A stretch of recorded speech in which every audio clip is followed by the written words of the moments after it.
Previously on the Death Saving Bros podcast.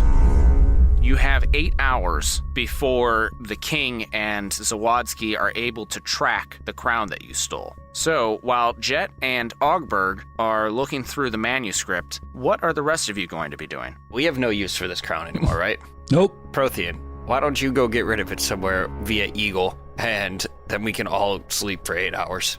I go to my eagle, hand him the crown, drop it on top of shirts on the chimney, just walk away. I'm gonna go spoon with my brother and take a long rest. Dalvia says, I will stay up with Jet and my father, and we will figure out what we need to do to actually find the real circlet of the Diadem Exorius.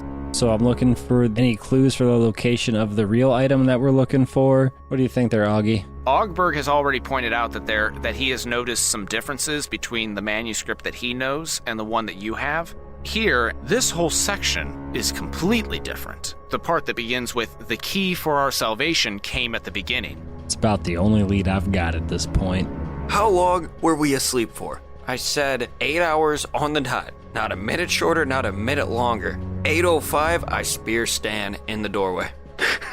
This is why I didn't want to wake him up. Everybody sit down so that Stan can stop worrying about the doors being ripped off the hinges, and he can go make us breakfast. We need to figure out where the Diadem Exorius is. What does the first paragraph say? The darkness descended upon the earth. Cloud formations spiraled from the north, undulating through the sky like an engorged We need to go to the black north. snake. What I know as the beginning is stuff that starts something.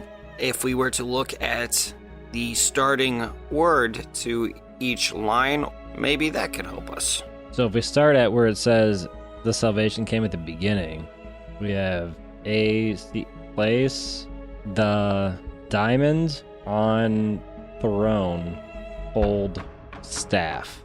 I guess So we have to break back into the castle. Great.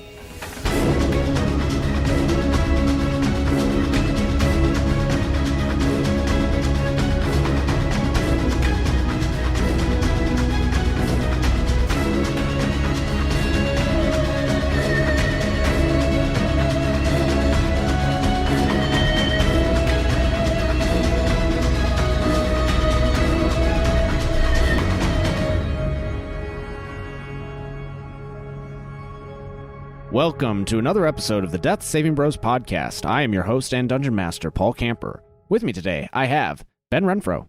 What do you call an orc with 2 brain cells? Pregnant.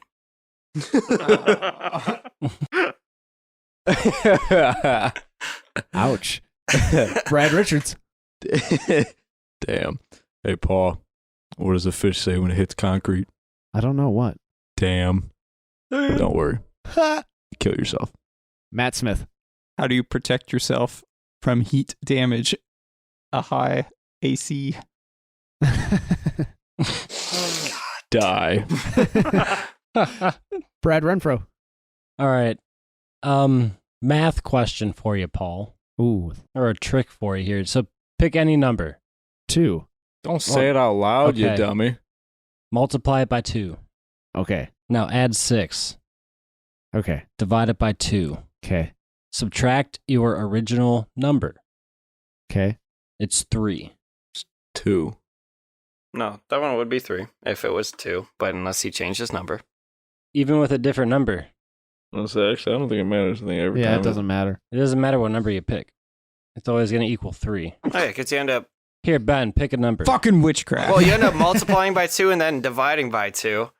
Then adding 6 and subtracting your original number? Yeah, it equals 3. Always. I got North Korea. What is I got Kim Jong-un? communist China. What the I got fuck? socialism. And Eric Nemeth. So, you know Magic Mike grossed $167 million because all the girls loved his body? And guys, Well, Shrek grossed $484 million, so I got a fucking chance. but he's got a donkey. So do I. Donkey. Uh-huh. Got a nice ass. A wagon, if you will. Oh. Yes. It's got layers like onions. Well, we are a 5th edition actual play Dungeons & Dragons podcast, so there are plenty of wagons as we travel from place to place. Boo. God. No. Die. I caught myself on some customer calls at work, and we're having our banter as we're getting started, and then I'll segue into the actual call, and I just look at myself, I'm like, I hate myself. Welcome to the club. No, it's like, Welcome to the fucking cult. Welcome, Squidward. Welcome, Squidward. Welcome, Squidward. Welcome, Squidward. Welcome, Squidward. Die. But yes, we are a 5th edition actual play Dungeons & Dragons podcast. This is our 80th episode, and we are going to pick up where we left off last time. Last time on the Death Saving Bros podcast, our adventurers were looking through the Chronicles of Parmar to try and find where exactly the last piece of the Diadem Exorius is. The Diadem Exorius is a powerful magical artifact that will help them to stop Zawadzki and his followers from instituting a demonic cult in the Trugalan Kingdom. They found out through the Chronicles of Parmar that the true circlet of the Diadem Exorius is in the throne room of the Trugalan Castle, and that is where they need to get to next. So, Ogberg Alistair, father of Hexor and Dalvia, looks at all of you, Brixius, Abraham, Prothean, Jet, and Ambionitis, and says, Thanks, we didn't remember our own names. What's my name again? Am I Ambionitis? well, you know what? This is our 80th episode. It's been a while since we did this. Why don't we go ahead around the table and quickly introduce your characters for somebody that may be introducing themselves to our podcast on this episode. Ben, we'll start with you.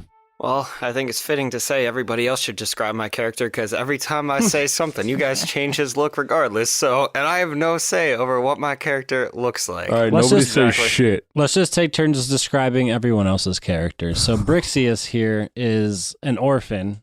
Okay, that's not my identity. There is more to me than being You an can look orphan. at two different walls on opposite sides of the room at the same time. You dead parent having motherfucker.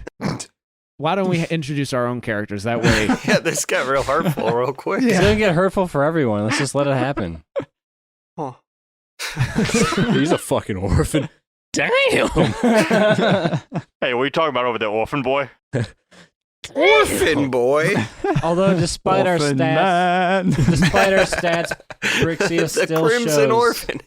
Despite her stats, Brixius still does show the most charisma out of all of our teammates here. He does run the gym, and he brings every opportunity into that. You don't need to try to be nice now. And It's okay. I know what you guys think And of me. Cleft, the boy orphan wonder.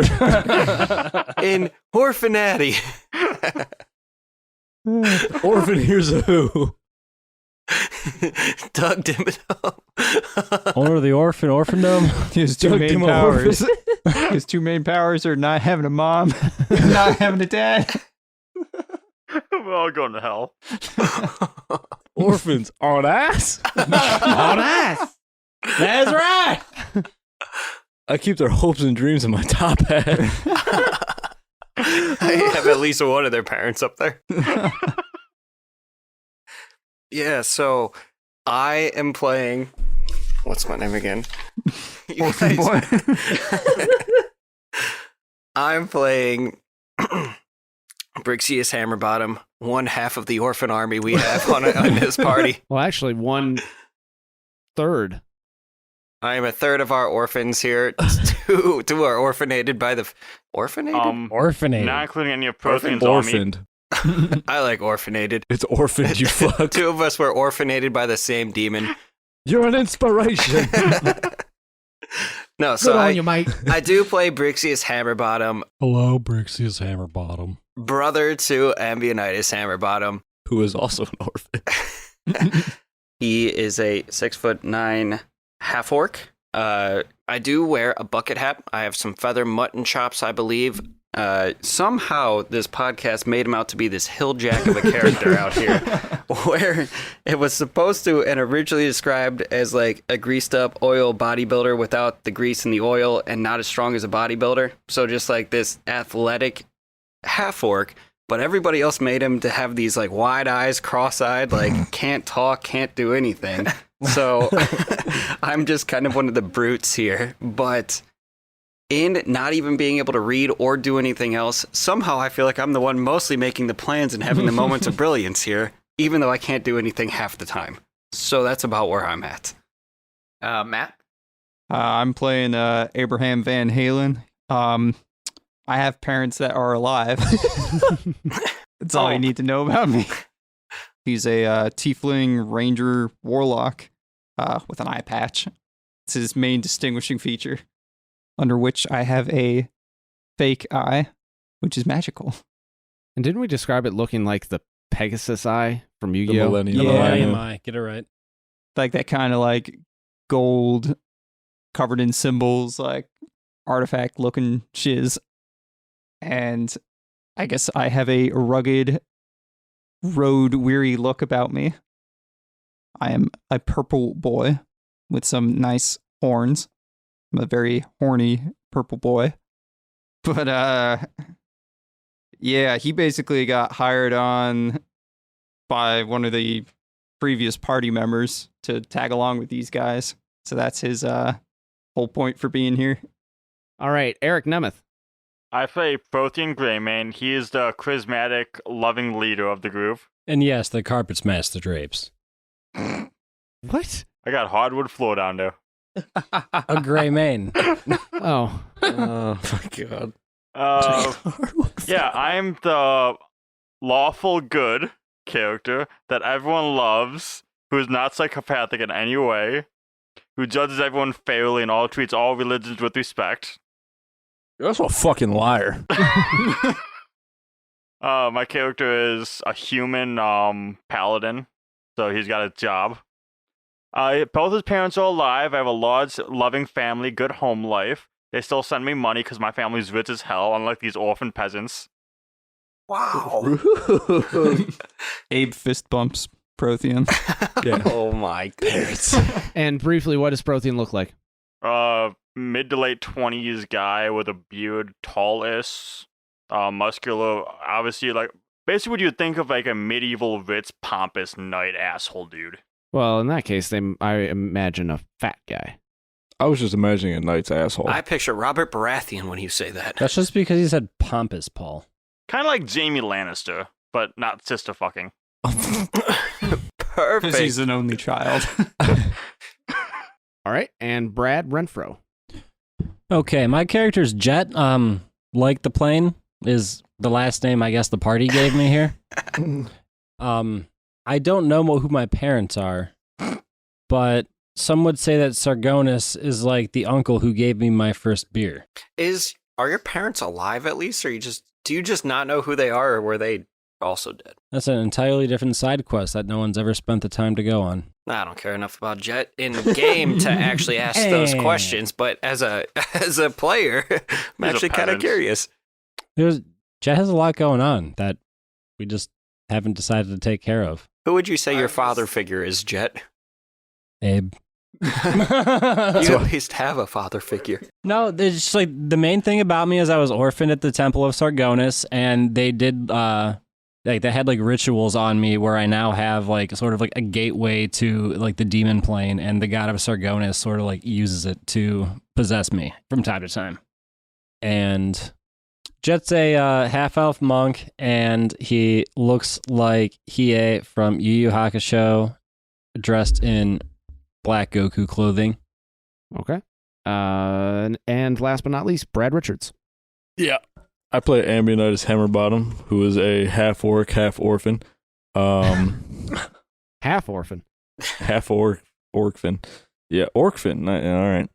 I have dark vision. I have Light vision as well. light vision as well. No, I'm just a big barbarian. He's sorcerers. Yeah, we're sorcerers. Okay, we're too. sorcerers. So By birthright. right. Very monotoned, as you could probably tell. Not a whole lot of excitement going on. I kick doors. I have a door fetish. I just look like a big Conor McGregor with a warhawk and 80 shades. Yeah, our parents were murdered by demons. That's why we're here. And did I miss anything? No, that's about all there is to you. Yeah, it's about all there is to me. Yeah, I can read and speak to people. I'm just a barbarian. It's like it happens. And I will say one additional thing is if anybody is actually interested enough to learn about our parents, as in Brixius and Ambionitis, check out our Patreon. Was that Patreon? Yeah, it's going to Heck be yeah. Patreon content out Nice there. plug. Nice plug. All right, and now that we have reintroduced ourselves to the characters of our players, we will move forward with the story.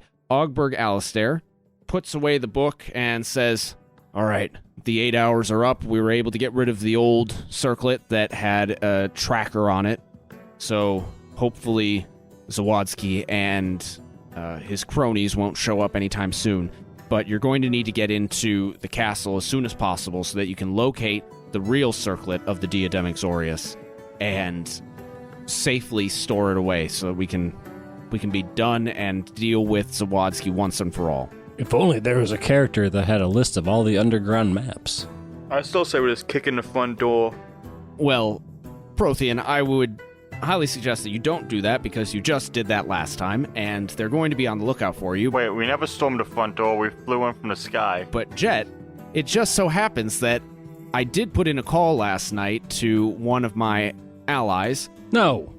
No, what?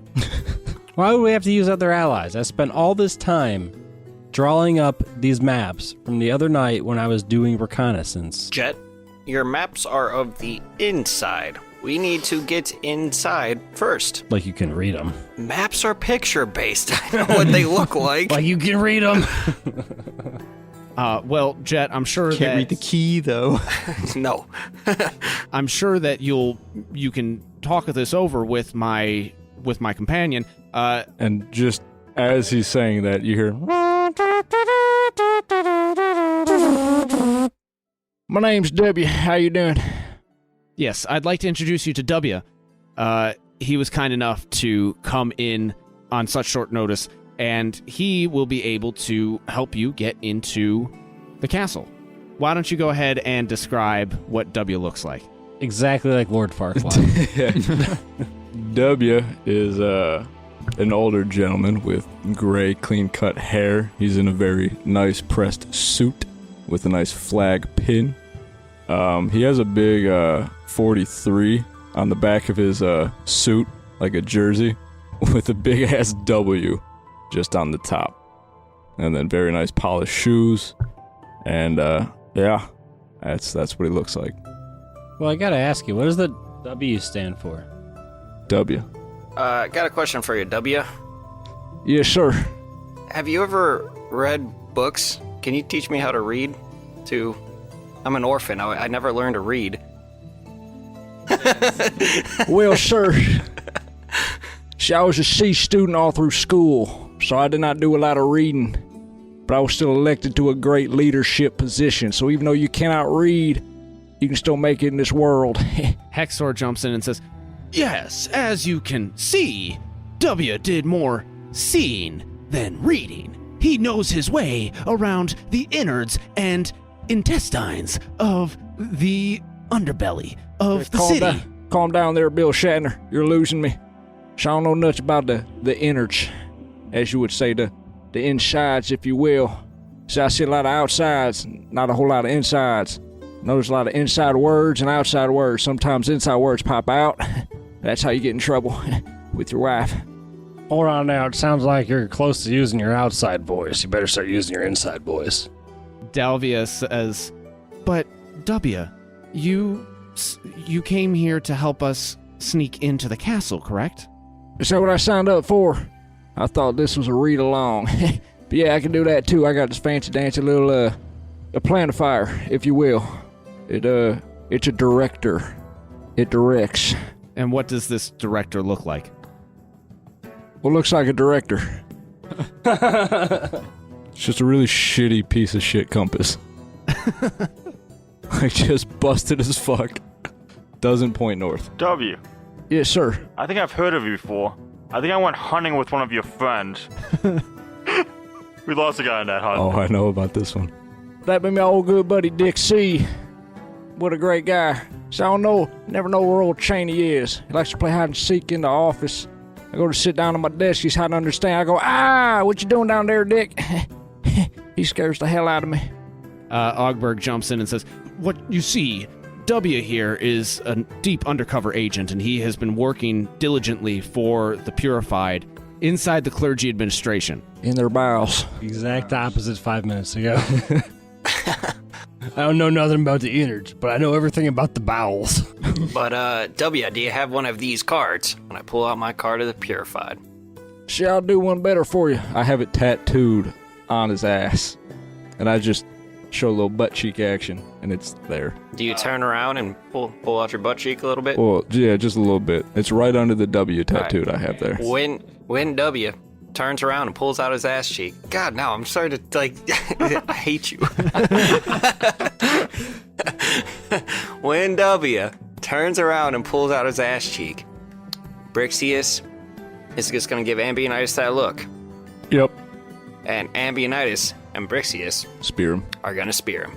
I honestly thought you were going to go with the whole, like, and then Brixius pulls down his ass cheek, and it says Ashington on it, and they stick their ass cheeks together. It says Washington. Yeah. Ambionitis and Brixius spear W. And Dalvio comes running over and says, Mr. W, I'm so sorry. It means that they like you. I'm surprised his Secret Service of Rogues didn't stop that. They waited outside. Highly unprofessional. That's Mr. W to you. Or President W. Anyways, I'll let it slide. Nice to meet you, boys. Haven't had a good hit like that since Texas. I was doing, Where's Texas? What it's in the hell south is of- a Tex ass? I thought south he of would. Alvaria. It's down there where the oil is. I thought he would have dodged that like he dodged that shoe. Is Texas south of, even farther south than Danikesh? Yeah, it's further west. Well, out west is the Coruscant Sea. Correct. A lot of oil over there. In the Coruscant Sea or farther west than that? Yes, ma'am. Anyways, we're here to get into buildings. We're gonna break into. We got a strategery and planify a plan. My plan is to kick in the front door and storm it. Ogberg steps in and says, Gentlemen, W here is here to help you get into the castle. So we're going to need you to get going as soon as possible because even though we got rid of that circlet that had the tracker on it, I need to get back before Zawadzki notices that I'm missing, and we need to find this thing before he does. So I'm going to get going. Dalvia, you're in charge now, and go ahead and teleport all these people, everybody that's going. So all of the boys, Stan, Hexor, take them into the city, go see Yesenia, and then she'll give you some supplies, all right? Wait, I have Good a luck. question. Are Stan and Hexor not boys? They're You not said the boys. all of the boys, Stan, Hexor? Wait, They're so men. W. Oh, hold on, Dalvia. All right, what was your question? Hold on. Prothean? I put my hand on my sword. You're saying I'm not in charge? Yes, No. you're saying you're not in charge. This mission, I'm leaving Dalvia in charge. I put my sword on, smack Jet with the butt of the sword. So, King W, sir? So I don't believe in kings. Those are monarchies. They're full of malarkey, if you will. I believe in democracy, all right? So what can I do for you? It's President or W. Okay, McCrassy W. I have these maps that I drew from my, I've been in the castle, so I don't know if any of this, I don't know what you have intel-wise or what your, secret maps or whatever you have are, but, these might help. All right, I will lookify at these and add them to my strategery. We're going to do exactly this because I have There's, no other things. There's a bunch of words. There's not a whole lot of pictures on here. I don't... How good are these maps? Are What they they like say. crayon drawings and like not at all to scale, or are they like No, I'm legitimate trained. maps? No, I'm trained. They're maps. I just can't read them. Stan leans over to Ambionitis and says, Do you really think this guy can get us into the castle? Well, he got, You got here somehow. he got here and he got, apparently his entire country that he leads through some shit and started some shit, so I guess he might be able to. I guess you're right. If he's as deep an undercover operative as Ogberg says he is, then I'm sure he'll be able to do something, especially with that directorate dinky compass that he says will help. Yeah, we'll see how this one goes. All right, so Dalvia says, All right, everybody, gather around. How many of us are there? There's 1, 2, 3, 4, 5, There's 6, 12. 7, 8. There are just enough. I can teleport us into the city. You ready? Everybody hold hands. Do I need to go to the bathroom first? Should have gone when you had the chance. And poof, you are suddenly inside a warehouse, and you can see boxes stacked up to the ceiling, giant metal beams above you. The aisles go dozens of yards in either direction, and as you're all spreading out, you hear Hexor bump into one of the crates, and a voice comes from between the crates. Oh, who is that? Who's here? Oh, shit. I draw my sword. And you hear pitter-patter of tiny feet as they come around through the crates, and turning around the corner is a tiny halfling woman. She seems to be in her late 60s, gray curly hair, and sharp, shrewd eyes. She glares at all of you, and then her eyes lock on W, and she goes, Oh, W, it's so good to see you. What brings you here? So I was looking for a person, and then I got brought here to assist this planifying strategy. I was looking for Katrina. Oh, no, I haven't seen Katrina since last year. So you haven't seen her? No, I haven't seen her. But, oh, look at that. You brought Dalvia and Hexor. Are you doing something for Ogberg? Is that it? The rest of us are here too, thanks. Oh, well, I'm sorry. I'm sorry, love. I don't know you. What's your name? Are you what are you doing here? We're trying to get into the bowels, the innards, if you will, of a castle. We need supplies. And you can vouch for all these folks? I smile. Yeah, they're all right. This is my new cabinet. All right, perfect. Well, then, if you're all members of the Purified and you're trying to get into the castle, you're going to need some supplies now, aren't you? Jesus Christ. So I thought she was Hillary for a second. Go ahead. I just blacked out for 10 seconds. Oh, W, you know that Hillary got reassigned? All right, so I'm going to go get those supplies for you. and she comes back pretty quickly, and she hands over bundles of rope, and she hands over some pythons and lanterns to each of you. Is this it? Well, is there anything specific that you need? I put it next to my other rope and pythons. Yeah. Thanks. Well, Sir Tiefling, not everybody comes prepared for adventuring, so, you know, gotta have all the spares. Do you have a spare orphan or squire back there to carry my gear? No, why would I have an orphan in the warehouse? Well, you seem like a kind-hearted individual, yes? Oh, I try. Let's pull a child off the street. That's fine. Do you have a portal to the demon realm? That would come in handy. No, I can't say that I do. Damn. Do you have anything that would assist in killing demons? Do you have any spare parents back there? No, I don't. Do you have any snake repellent? An oddly specific request, Jet. Can't say that I do. Don't worry, Hammer Bottoms. I'll be your new daddy. Nah. W wanted me to ask you if you had any WMDs back there. I can assure you that we don't have any wild magic doors in that. I think he's lying. You seem pretty dry, like a desert. But he's gonna storm you. You guys are all set and ready to go. So W, you go ahead and do your thingy with your little compass there. What is it that you call it? You had an acronym for it, if I remember. So I don't know what acronym is. It's the director. It gives you directions. You follow it and you end up someplace that you wanted to go. It's like a visor, but it's a director. A visor advises, director directs. Well, you all have fun. It works together in unison. See, look at here. There's the example. Unison. It's together. Now there's the church. There's the steeple. Open door. Look at all the people. Got a little him myself there. Go ahead. Wait, so you gave us extra supplies of what we already had. Do you have any potions to Antidotes to do snake things venom. potions do? Like heal, invisibility, anti-snake?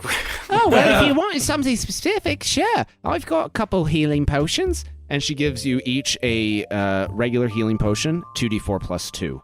And then she says, And since the half-elf monk over there really seems fixed on trying to prevent snake bites or dealing with them, I do have an antidote. I can give you that. It will counteract one poison. I think he Looks like two of us are getting poisoned. had a run-in as a child, and he's afraid of snakes. It's biggest phobia out there. Ironically, I think I'm immune to poison via my monk level. I take the snake poison. Fantastic. So why are you so concerned about this? Absolutely not at all. Wait, he's afraid of snakes, so there's only one way to get rid of a fear. To have him face it, I take the snake antidote and just chuck it at a wall, smashing it. All right, now that's not cool. Prothean, where were you raised? You don't just walk into this lady's box store. He was raised with parents. Is this what parents teach you to do? Man, we need more parents, Ambionitis. All you do is break door. Go break that door. If I lick the venom off the wall now, like the antidote off the wall now, where I still counteract poison later. It doesn't work like that, love. Can I have 10 more days worth of trail rations? Do you think that this is going to take more than 10 days? I mean, maybe. Knowing us, probably. You got to be prepared. I mean, now I have twice the amount of pythons and rope that I usually have, so, you know. Could I also get... let's see. Could I get another backpack? Hexor steps up and says, "Thank you, Yesenia. I think we will be just fine. No more supplies are needed." And then he turns to you, Abe, and says, "Stop being a dick." Wait, Hexor, anything else that you could think of that might come in handy? Because last mission we set out on, you went back to grab supplies and you brought a couple cool potions, like something to turn us into mist and this and that, but you didn't grab enough for all of us. Well, seems like your contact here has cool stuff. So is there anything else you could think of that would be either useful for now or cool for later? Well, I think the coolest thing is the director, and that should lead us on a safe route. The pythons. I get it. Well, do you have an extra director? No. Cool. All right. Well, this has been a useful supply run. I'm good. Lead the way, Sir King W. No, boys, we're good. Let's get on going. Appreciate you, Janet Reno. Talk to you later. Oh, you know my name's Yesenia, love. I'll see you later. Right on, Barbara. All right, fellas. Let's let the director direct. Nice. One time and see where it goes. All right. You smack it firmly upon its face, and the needle starts spinning, and you can hear a voice clearly speaking out, "Please proceed to Station 57 of the Elf Track in Principium." Whatever you say, honey. Let's go. W, something you should know before we get there. I'm not sure if we're allowed there. Why's that? There's a woman with a nice wagon. Because we had a confrontation with the lady at the turnstile. She didn't like us very much. Could you believe that? I think we're a pretty She likable discriminated group against of us. people. You And the just fact hear that we're Dalvia assholes. snort heavily. You shut your damn mouth, Dalvia. So I'm not for discrimination. I'm for equal rights. All right. So we're going to go bring us all together. We're going to see if we can solutionize here. I'm All just right. asking how many cabbages you can have. All right, I just Y'all W, were bringing cabbages on a train? W, Yes. just wanted to give you the fair warning. They might be hesitant to let us through, but I'm all for trying. So I just wanted to let you know. I'm not worried about no confrontation. I started 2 wars after all. Let's go, boys. I like this guy. We're out here trying to start wars ourselves. I like you. I'm always down for war. Ambionitis, don't you like this guy? Yeah. I like the way he, talks. Ambionitis, you should tell W that one joke you told me. About what? Which one? The one just 2 nights ago after we, got back from doing the thing. Oh, the one. I don't know if I can have a conversation with myself. That's what I was trying to Yeah, hit. no, I was going to I'm- say, everybody, let's go talk over here. Ambionitis, I need you to go have a conversation with W to make sure he's reliable. I am eluding everything. So you progress through the city, and you're making your way along the streets until you come to Station 57 of the Elf Track, and you recognize the female that is manning the turnstile, and she says, "Welcome to Elf Track. Please pay your fare so that you may access the platform." All right, Goblin King, pay up. This guy's got us. Almost got me. Yeah. I mean, I guess as the Goblin King, I guess I would have the most gold and resources to spend. So I cover everybody, I guess. Well, that's mighty kind of you, big feller. Appreciate you a lot. Yeah. Not a problem, W. Oh, back to this bullshit I hear about discrimination. Were you discriminating against my people here, ma'am? I was not. Any and all charges against these passengers has been resolved at headquarters. Oh, that's good enough for me. You remember us? What a sweetheart. I We raise all up my remember you. I raise up my mage hand from the secret spot and give her a fist bump. Ah! What the hell is that? It's like a floating hand, or a ghostly form, if you will. The elf track attendant fist bumps the mage hand, accepts the Goblin gold. The Goblin King's gold. Does it have your face printed on all the coins?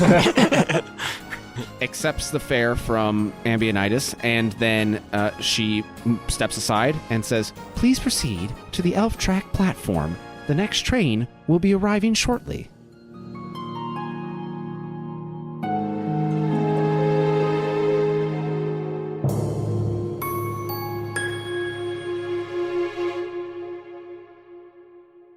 Hello there to all of our listeners and fans.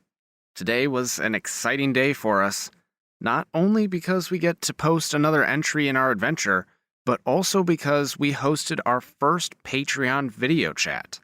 Each quarter, we plan on inviting our patrons at the Shade Arrow tier to join us in a video chat for friendly conversation about the podcast, our characters, and life in general. Eric led today's chat, and next time it'll be a different host. You can join us for the next one by becoming a patron at patreon.com/deathsavingbros. You'll also get access to exclusive bonus content and audio, including the Hammerbottom backstory teased by Ben at the beginning of this episode. Although a heads up for those of you listening to this episode the day it comes out, that backstory episode will be available within the next week. It's just not out right now. So head over to patreon.com/deathsavingbros and check out all the goodies we've got for you over there. If you can't support us financially right now, no worries. We'll continue to create excellent content for the main podcast feed.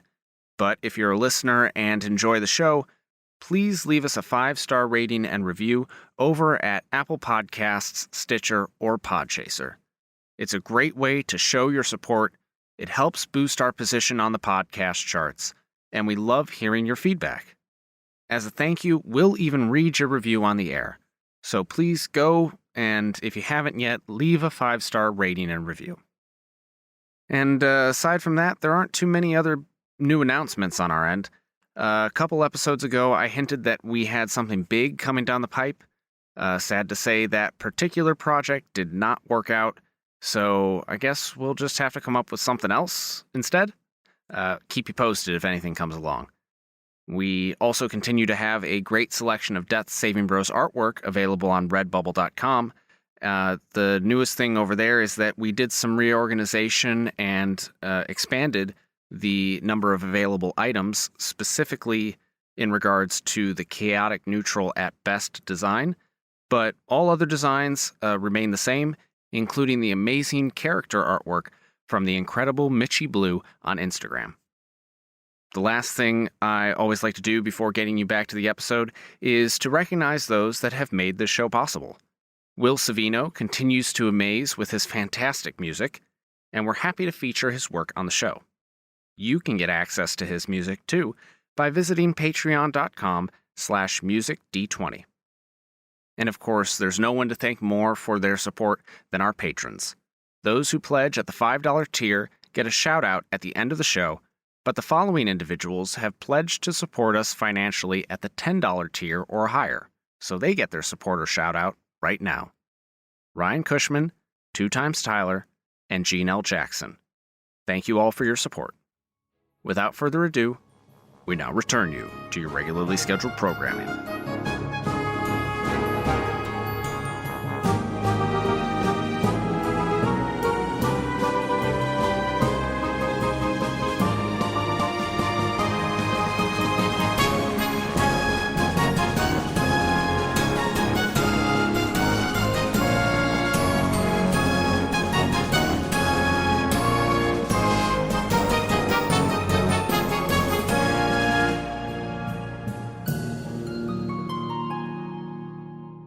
as you're passing through the turnstile, the director speaks in a clear voice. Proceed to the platform. Holy shit, that thing talks. Proceed to the platform and board the train towards the center of the city. Where's the mouth on that thing? It's internal. It's in the bowels. I start getting on, but then I have a sudden realization that we're on a bridge that is elevated, and it blows my mind so much that I have a mini stroke.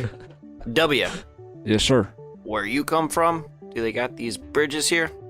Have you ever seen anything like this before? Dalvia steps in and says, well, he works here in the city, so yes. I thought you said you were from Texas. W, ignore them. They're uneducated peasants. Well, hold They're on beneath now. us. I'm about educating the public. So I have seen bridges here. I do work in the city. I'm from Texas, but I'm a traveler. All right, I travel around. All right, so like I don't stay in one place. That would be a stayer. I'm a traveler. You see here, it's like a circle. Except for these past few years, when All you right. have been a deep undercover operative. Bill Shatner, you're scaring the shit out of me. Please, if he is in that role, shout it for the entire everybody to hear. Well, now that would be folly. Who's Filey? And what are they doing here? Pixor, did you cast Simple Mind on yourself? Folly is what we are going to do to the director. Folly, the director.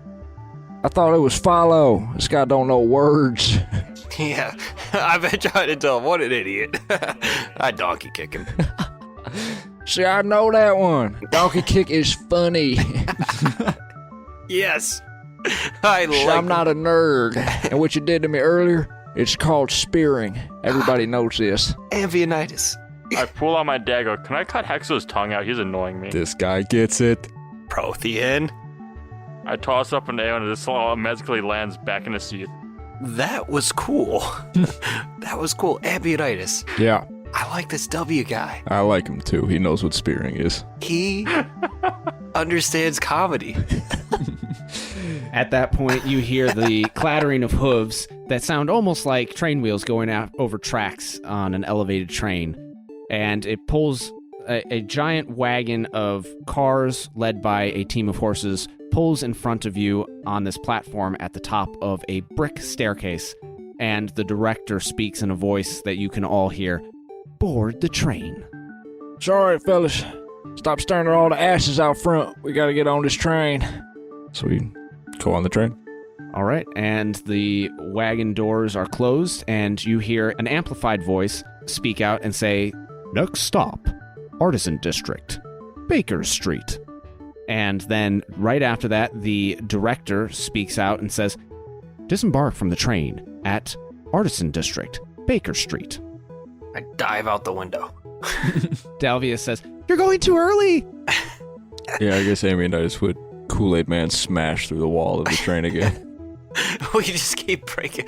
Are we on the same train last? Do we see like the On shitty the way out, we repairs? They're turn like, around, you see the shitty repairs on 2 cars it's behind all like us. taped up with like plastic and shit. There's this duct tape everywhere. You reach Baker Street platform. You hear, mind the gap between the wagon and the platform. And you disembark, you go down the stairs. I don't mind the gap. What happens? He falls. You trip and you twist your ankle. Roll for rolled ankle. Hold on, I got him. I throw Abe over my shoulder, holding onto his legs. His tummy's going over my shoulder, ass up near my face. And I'm just gonna carry him the rest of the way. I'm just screaming in agony. And Dalvia is walking right behind you and says, they said to mind the gap. I didn't hear them. You go down the staircase and you are now in the Artisan District, and you just smell the most wonderful scents of bread and fresh baked goods. And the director is pointing you in the direction of a specific bakery. You walk up to Goldie's Buns and Breads. So I love Goldie's buns. They're nice and soft and fluffy. They feel great inside. They smell so good. And the director gives you directions. Proceed to the cellar of Goldie's Buns and Breads. But you can see that the front of the building has a line out the door. You can see through the front windows that there is a massive crowd of people inside the shop. And you can see that there is an alley that leads to the back of the building. I'm gonna walk in through the front door, just walking through people. I'm gonna Like walk an in and be like, asshole. "Oh, we're just here to pick up an online order." No, Abe, you're not doing any walking on that ankle, my good Well, friend. I yell it from. That will your get back. worse. That will get so much worse if you put He weight on just it. screams it into your ass. All right, so Prothean, you're pushing through people, and they are getting very, very angry with you. Like, hey, you can't cut in line. I've been waiting here all morning. You can't cut in line? Get to the back. Not here for food. Do you know who I am? And just keep walking up to saying that. One big guy grabs you by the shoulder and says, hey, did you not know that cutting line is an offense? I just smile at him, hand on my sword. Ambionitis, do we need a distraction so he doesn't get himself in trouble? We might, but, W, god damn it. W, so we have to go to the cellar? Yes, sir. So, how?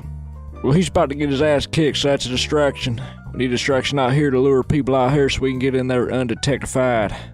Because I am a rogue. Yes, sir.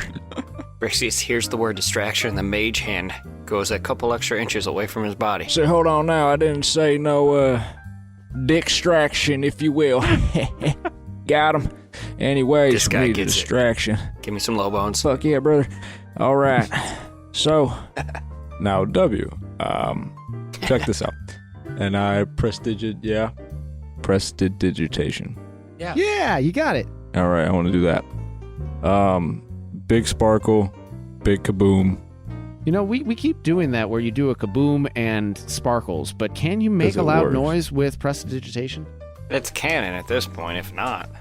Sensory effect, light, snuff light, clean soil, chill, warm, flavor. You could flavor something. non-living. Fuck is a So we non-living get it. flavor? No, I can flavor something not living. So if I Oh, yeah. if you die, I can flavor you vanilla. Ooh. Oh, Sounds wait a kinky. second. It's lemon scented. We have underused that ability. I did use the soil thing to get us into the party, though. The dude shit his pants. I remember So that. what if I just did this? And is there a way I could, while Prothean is fighting big dude in line, make everybody invisible with my? Yeah, I was gonna say it's not an invisibility thing though. It's just stealthy. But distraction that W was talking about seems like a good idea. Yes, a distraction. Jet. I donkey duck. kick Jet, and then I'm going to pick him up and throw him over my shoulder with Abe still on other shoulder.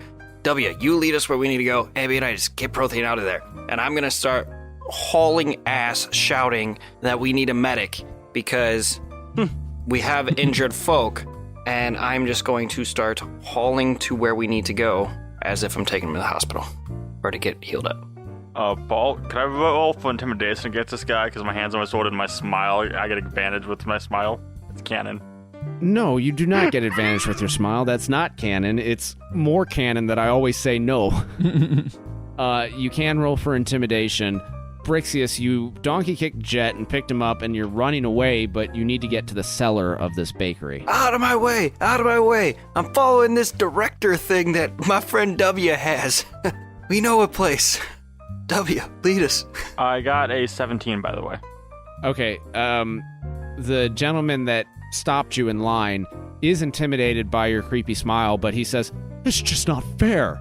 It's not fair in the eyes of Helros or any of the other gods. Torm or Palor or any of them. I'm not here for food. If you start to starve me, I'll feed you your own liver. Turn around and start walking. At this point, I guess I would, as Ambionitis, who I am, would step up behind Prothean and kind of grab him by the neck like you would a bad kid that's in trouble and just guide him the way we're supposed to go. Say, excuse us, he's schizophrenic, and just keep going. Okay, the way that you're supposed to be going, Dalvia whispers to you all, is, we're supposed to be going to the cellar. Yeah, we're going around back. Okay, and everybody is now looking at us. As we run around back and out of sight, we get by everybody in the crowd with this demonstration. Pointing outside. Snap my fingers. I would be able to do that and create a light show outside. So, Prothean neck, right hand.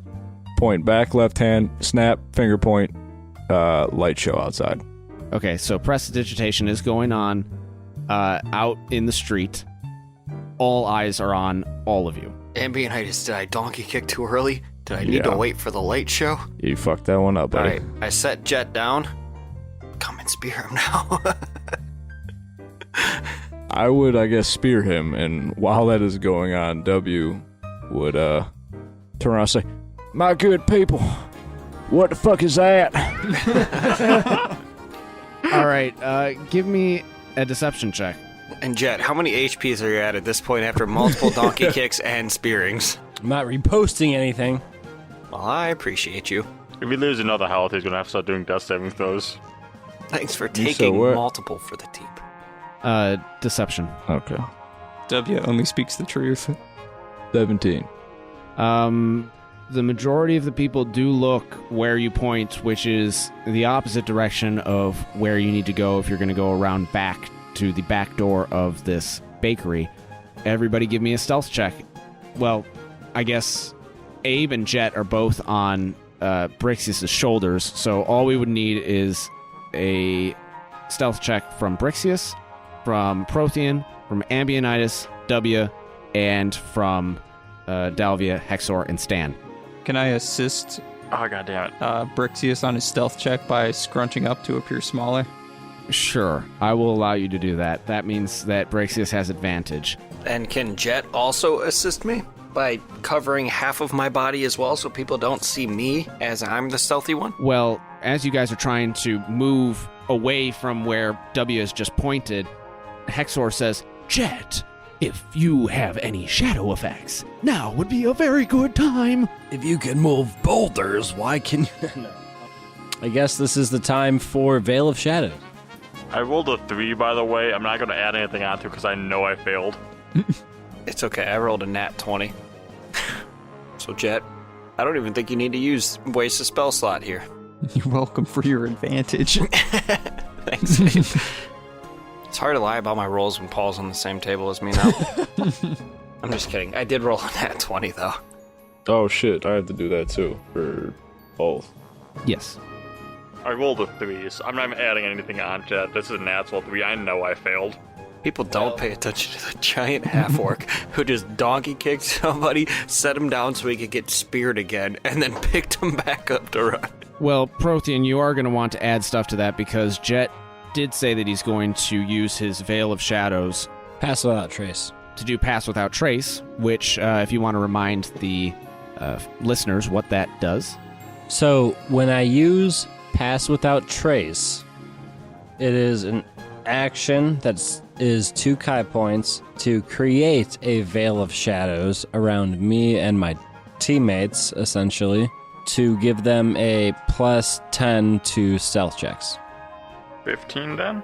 That's a lot better than a 3. And what did Ambientitis and W get? Ambientitis got a 13, and W got a 12. That's with plus 10 plus your modifier. Oh, no. Add 10 to what I just said. So 23 and 22. 9. Oh, shit. I can't add. There's 22 and then plus 10. Okay, so Plus he started 10. with the 22 plus 10. 10, 32. Okay, and then Ambientitis got over 20 in the end. Correct. Okay, so the lowest is Prothean with the 15. Dalvia, Hexor, and Stan all pass their stealth checks. Everybody makes it through the line that was waiting outside the bakery and is headed towards the back door of the bakery, but the gentleman that Prothean was giving a hard time puts his hand on his shoulder as Prothean is walking away and says, I'm glad that you're going to the back of the line. I really want to just draw my sword right now, but I'm not. Wait, since he's touched me, can I use Howl's Rebuke on him? He didn't inflict damage. Fine. I'm just going to Emotional look pissed damage. and walked away. All right. And the gentleman seems to let you go now because I you- turn around and ask what's his name. That's irrelevant. Keep it moving. My name is Jeremiah of the House of Relister. I try to help you, and you just kept it going. I pull my little book while I'm walking away and write his name down and circle it. And highlight it. And put 3 stars next to it. Dalvia before you guys open up the door to the back room of the bakery, she stops in front of the door, looks at all of you, and says, "This is not going very well." Well, we're all here, ain't we? Sometimes when you have a plan, it doesn't go the way you planned. That's why you have plan B, C, D, E, and F, and... G? No, that ain't it. Z, that's what, plan Z, that's what it is. All right, so... Plan W. Plan W's me, that's why I'm here. Plan B didn't work. Y'all wasted $60. Now I'm here. Plan W. All right, so... I'm about to waste another 2,000 coins. I put a hit on this man. 2,000 gold was head. See, we need to make peace, not war. I made enough of that. All right, so here we go. All we're gonna enter is through the back door. We're gonna go down into the bowels. I mean the cellar, the internals, if you will. And we're gonna listen to Director Fire. Let's go. All right, you proceed through the back door, and because of the commotion that had been created out front, nobody is paying attention to you in the back, and you're able to get down into the cellar no problem. And down in the cellar, you can hear the director, the compass object, speak out, "Proceed through the door on the west wall of the cellar." But looking around, you can't see a door. All you see is shelving. Start kicking. Start looking at books. There aren't any books on the shelves. It's flour and sugar and cans of sprinkles all over the shelves. Do the shelves move? I want to grab a handful of the flour and also hop off Brixius' back. And hoover it. Yes. I want to take a handful of the flour and walk along the wall, like slightly tossing some up as I go to see if there's a draft. Okay, give me you can either do an investigation or a survival check. Your choice. Abe, you shouldn't be on your feet like this. Here, let me just turn you around. While I'm doing that, I want to be like, I'm just gonna put him up on my shoulders like Little kid. like a little kid, yeah, where he's sitting now on my two shoulders, and I will walk around the room gladly for you so you can keep that weight off of your ankle while you do this. Just drops me on the ground to do so. His horns are knocking against the beams on the ceiling as you're walking around. If I'm squats slowly losing my intelligence score. If squats taught me one thing, and I get lower. All right, so that's a 21. Okay, which one did you roll? Survival. Okay. So you know from your experience with caves or whatever that there is going to be a draft if there is a hidden door somewhere. And sure enough, on the west wall, you do see that between two of the shelving units, there is a gap, and the flour settles a little bit more into that crack than just straight down. Oh, look, there's that gap I was supposed to mind. I knew it. How else do we get in this? So we take a hammer to it, use Jet as a battering ram. I say we just push it to the side. I kick it. The shelf does not move when you kick it head on, but Hexor says, "Jet, I think that is a good idea. Come over here and help me move this to the side." Me with my -1 strength check will help him move at this. And I will watch. So alive. Go ahead and roll an athletics check for me. So we can't use Jet as a battering ram? Meanwhile, W is raiding the sprinkles jars. That's a 12. All right. You move the shelf aside, and behind the shelf, you see a very old and rusty door made of wood that seems to have been there for ages. It's aged and weathered and has lost all of its luster and is now gray. There's a very rusty lock on it, and the director is still saying, "Proceed through the door on the west wall." Kick it. I'm going to try to pick this lock. Never mind. I'm not going to pick this lock. I'm going to step aside for a second. You go to pull out your picks, and as you're pulling out your picks, Ambionitis just comes through, flat, horizontal, double-footed kick at that door, and you just, unfold the picking tools, fold them back in, put them away. It's like, yes, this is the size key. He just jumps straight next to my eardrum, just blows the door open. I'm like, well, that's another way to do this. Did Ambionitis make it through? Go ahead and roll an athletics check for me. 24. Yeah, you absolutely smash through this old wooden rusted door, and you are greeted by this wall of stench. As soon as that door caves inward, just roiling. I mean, imagine a cartoon when you can see the waves of like a pie and somebody floats through the air and follows the pie. Exact same thing, except it's the green smoke and it just billows out and hits you full-fledged in the nose, and all you smell is shit. I hope my horrible ugliness doesn't bother you. Not at all, boy. Smells like Brixius's office. Ha! Well, you could tell that Brixius doesn't even flinch by this smell, so... It must be true. Dalvia grabs a handkerchief out of her pocket and holds it up to her nose and goes, "Oh my god, what is that?" Just as the director says, "Proceed through the door into the ancient sewer system of Principium." Okay. You walk through the now open portal, and it is pitch black in there. Again, it just stinks to high heaven. And just a few steps beyond that, where the door was, who's in the lead? Would that be W, since he has the director? Yep. He is the leader of the free world, yeah. Okay, so as soon as he moves a few feet in, he steps into just like really slippery, wet sludge. As soon as I see him do that, I'm going to climb on Jet's shoulders like a child. Well, again, it's pitch black, so you can't see that unless you have dark vision. When I hear that sludge. Because I know I'm going into a sewer. I'm just going to climb on his shoulders to keep my pants and boots clean. What kind of nerd doesn't have dark vision? Big Prothean on little Jet's shoulders. Oh, I guess I never said what race W was. You said human. Oh, did I? Okay, he can't see shit. He has dark vision goggles. He does have night vision goggles. Standard issue of the, Purified Military. The USA? The USA. Yeah, the USA division of the Purified. What does USA stand for?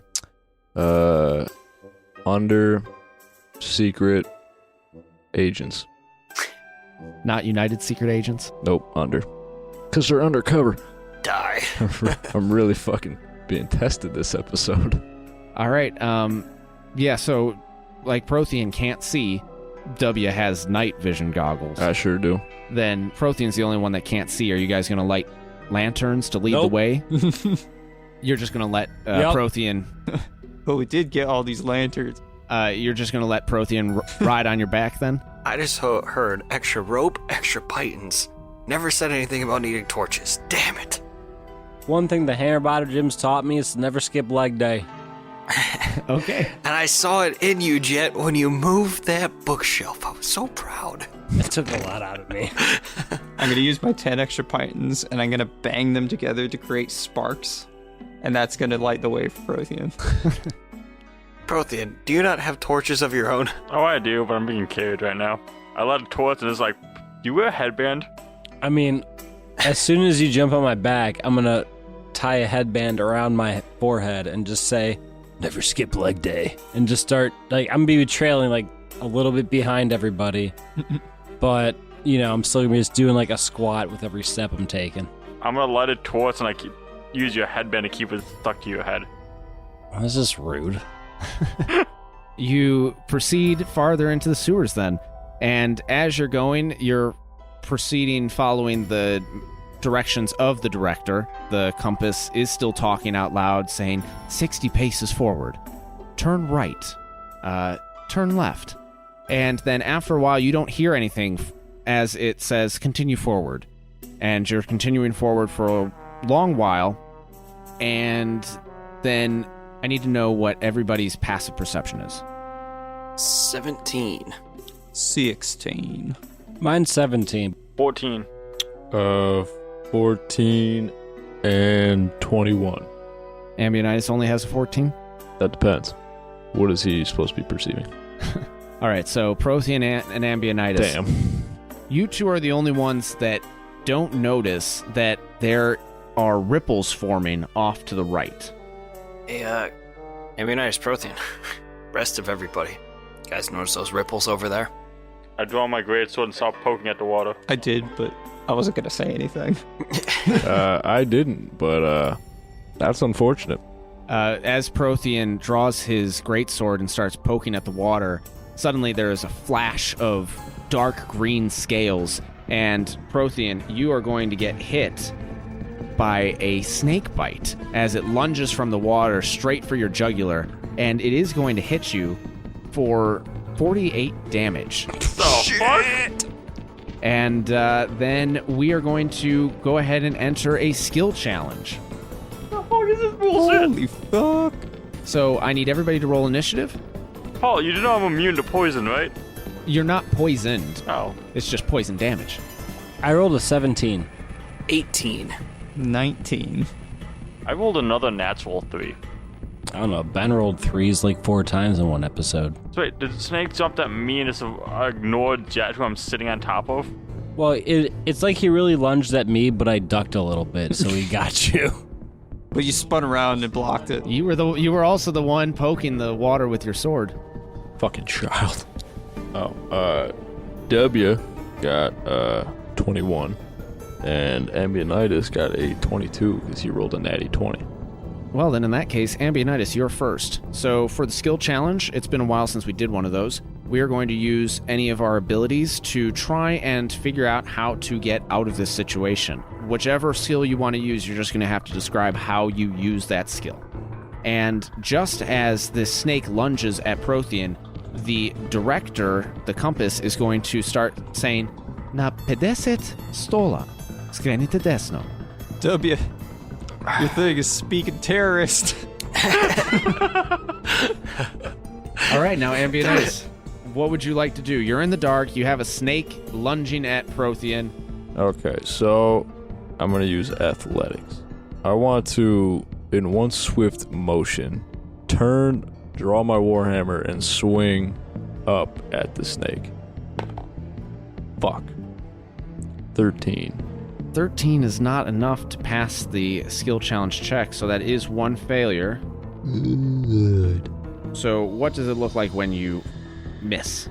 I guess if I swing up, I swing through it and miss, so then I am turned around and smash the ground, which wasn't behind me but is now in front of me because I'm turned around from momentum. I was turned around by that statement. As the warhammer comes down, it comes down into this slush, and shit sprays everywhere. Yeah, it's a real shitstorm, yeah. Then W is up next. The director is still shouting, Na pedeset stola, skrenite desno. Alright, this thing's speaking communist. We need to fix it. I want to use my, what would knowledge be? History? I would have a knowledge of the history of this machine so I know how to fix it. That would be more like Arcana, because it's a magic object. It's magic. Okay, so I'll use it. Oh, fuck. Intelligence. Yeah, we can do that. So yeah, I'll do a Arcana check to see if I can fix the trifling ass device. Oh, damn. 4. Wow. All right, W fails. And the director starts spinning wildly and starts shouting, It's speaking more communism loudly. I don't understand this. I didn't have this at Harvard. He went to both Harvard and Yale. All right, Abe, you are up next. Can I use my survival skills to recall the days of wilderness survival and eating snakes for nutrients, Bear Grylls style, and just fucking bite it? Just bite the absolute shit out of it. To try and immobilize it or something? To just like bite out a chunk. Sure. Inject his tiefling venom. Yes. Sure, you can go ahead and do that. Bear Grylls style. Eating it raw. It's going to be a 22. A 22 is a success, so that's one success and 2 failures. Describe how you Bear Grylls this snake. Remember, so you are on my shoulders, so... I leap from Brixius' shoulders. I'm like, check this out, mates. And I just leap onto the snake's back and just grab it with both hands and slam my face down into it and take out just like a huge chunk. Just like my entire mouth is just filled with snake. And I just rip it out and I swallow it whole raw. And I go, delicious and packed with nutrients. Dalvia goes, ew. That's fucked up, son. All right, Brixius, that brings you. Yeah. Don't fail. Are there beams along the ceiling? I guess I didn't describe what it looks like, but imagine the Lord of the Rings, Fellowship of the Ring, when they're walking through the Mines of Moria and they pass through just columns upon columns of pillars. So it looks very similar, where it's just a bunch of brick architecture and you just see columns and pillars of brick going as far as you can see in every which direction. So it's not so much beams as it is archways of brick above you. And it's also covered in shit. The ground is covered in shit, yes. Well, so is the ceiling, because I produced a shitstorm. So, on the ceiling, would there be anything for somebody to grab onto, like grates or like loose brick or anything to like hold onto, or is it? Yeah, sure. Looking up above you, you see that some of the bricks have crumbled away so that there is actually, like, you could get your fingers in there, kind of like a mountain climbing handhold. And about how many feet up is that? Sorry for all the questions. No worries. You could easily jump up and grab that. Sweet. Abe, jumping off. This is my mouth is filled with snake. He jumps off. I'm like, Abe, no, your ankle. And I would like to pick Abe up and then throw him up into the Liberty pose, which is where I will have both hands up and he will have just his one good foot being held, which is a cheerleading move, and the other leg will be bent, and I will reach Abe up to safety using my acrobatics. Why didn't we just heal him? Ask the healer in the group. Me, you, and Creepy Smile. You could heal. He's got a sprained ankle. I cannot Jet's back. heal a sprained ankle. You That's have- nothing to joke around at. With a high ankle sprain, my goodness. You don't have cure wounds? I think I just tweaked it a little bit. It's fucking backwards and dangling like a loose wrist. It's fine. It's fine. So, that would be acrobatics, my good man. Okay. 17, my good man. That is a success. So you're now 2 and 2. Yeah, you Abe is safe. And off his ankle. Most important thing. You Liberty pose Abe up to the archway, and he is just now hanging from the arch. And after he grabs on, I walk out from underneath him and then turn in. He's stuck now. That brings us to Jet. All right, so as this Liberty pose is happening, I will drop Prothean into the sludge. Oh, you're getting murdered. Then the next thing I'd like to do is run up and do a sort of stunning strike on said snake, which I don't know, I'd like to do it acrobatically if possible. We just did acrobatics, so we did? So we can't use the same one twice. Use athletics. Animal handling. I'd like to use athletics, I suppose, I failed it. which is strength, which is a -1 for me. Don't use that one. Use anything else. Do it stealthily. Son of a bitch. Swim under the water and then pop up with a stunning strike. It is stealthy. I rolled a 4. All right, that's a failure. That's 3 failures. Not doing so hot here. Jet, you jump forward to swing with all your might and smack this snake back into the sludge, but you whiff as it rears its head back, and you just spin on the spot and kind of just sit down in the sludge. I'm just not used to it having no limbs. All right, so that brings us to last in the order, Prothean. I am going to do a athletics check. Wait, how big is this snake again? We just did athletics, so you can't do athletics again. Can't do it back to back? Correct. Ooh. Okay. I am going to do a religious check Oh, fuck. and call for Torm to bless my sword with blinding. What was it? Anti-snake power. Blinding Smite, which does 3d8 radiant damage, and harpoon the snake with a great sword. 16. All right, that is enough to succeed. We're 3 and 3, folks. Your sword lights up with divine flame, and you drive it deep into the snake's belly, and it is thrashing and flailing as it is being devoured by the might of Torm. Ambionitis, we still need a couple more successes. Right. So I see Abe hanging from the ceiling. I want to jump up and do a medicine and bitch smack his ankle, the flimsy one, and do cure wounds. All right. But smack the absolute dog shit out of it. It heals and then immediately re-breaks. No, more like he's just setting it by smacking all the bones back into place. Yeah, I'm cracking your heel to spin it back around, and then hopefully everything just locks. Okay, here we go. Yeah, all right. Will 15 do it? 15 is the mark. That's a success. Yeah. Abe, your ankle feels amazing. I go, oh. Oh. And then W, the Director Compass is still shouting at you, Predachunyavam! Predachunyavam! Sounds like a better Predachunyavam. I'm going to use hold on while I consult. Okay, here we go.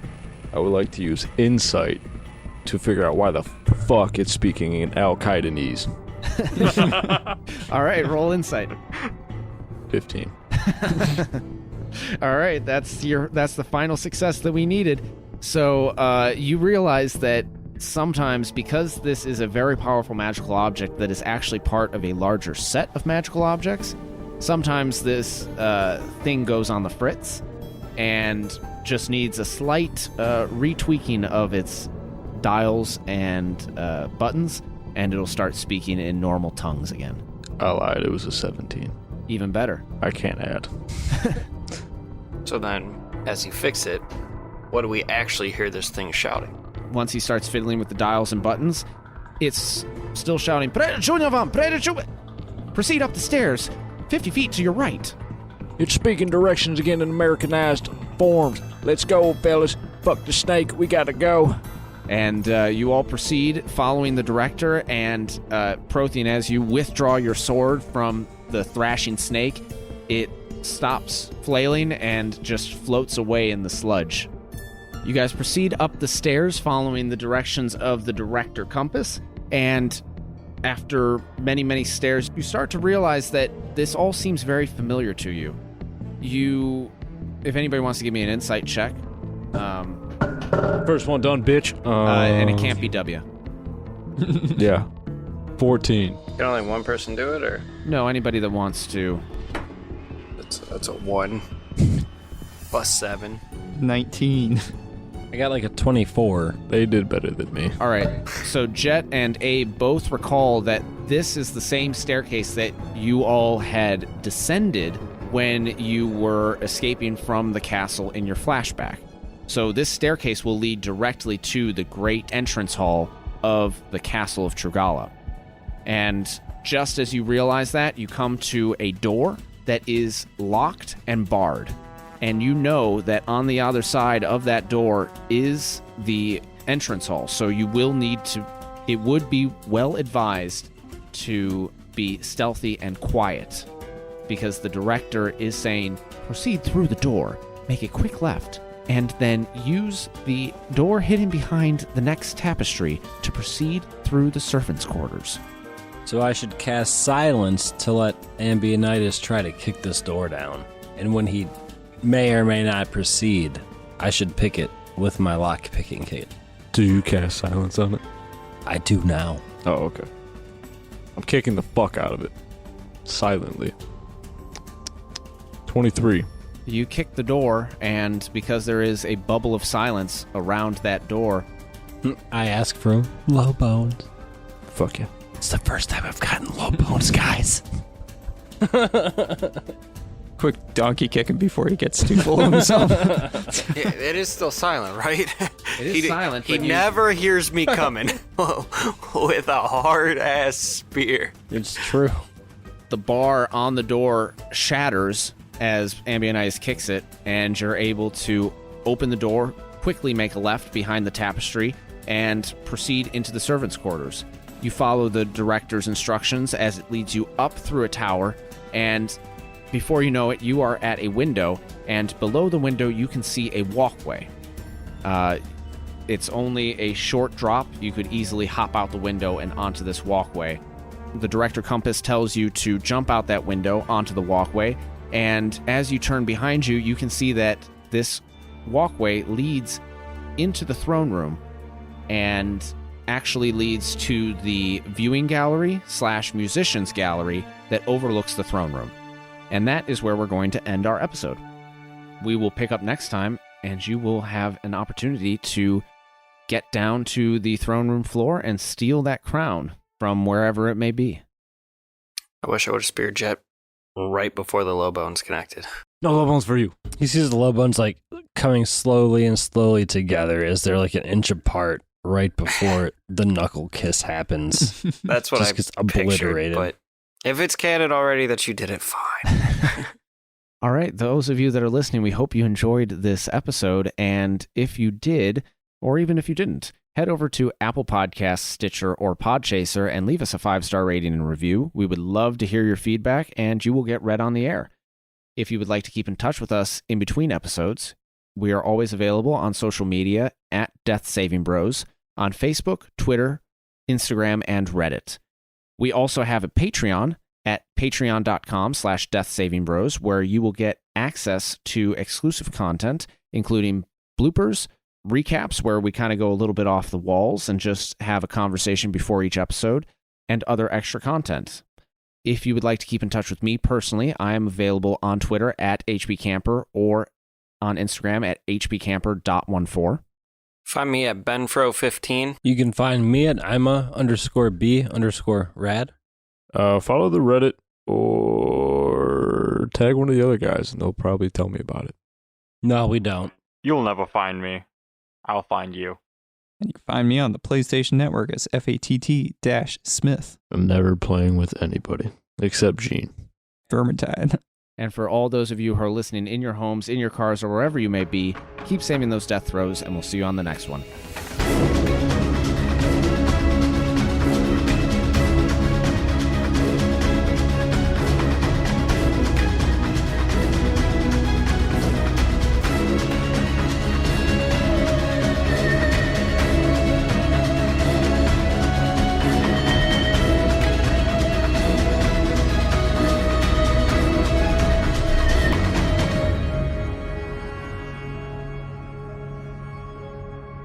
Some of the sounds and background music in this production are copyright material. The songs Cool Vibes, I Knew a Guy, Malicious, On the Shores, Pamgia, and Shades of Spring are by Kevin MacLeod at Incompetech.com.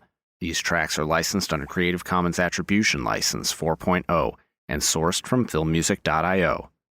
The songs Blinkus Temper, Do Not Weep for the Fallen Tavern, In the Warmth of the Fire, In Their Clutches, Principium, Something Amiss, and Something Amiss Intense are copyright Will Savino and the Music D20 Project.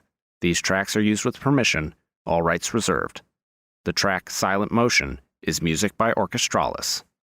The Death Saving Bros theme song is an abridged version of the song Run by Kai Angle and sourced from the Free Music Archive. This track is used with permission under Creative Commons Attribution License 4.0. You can read the full license at creativecommons.org/licenses/by/4.0/legal code.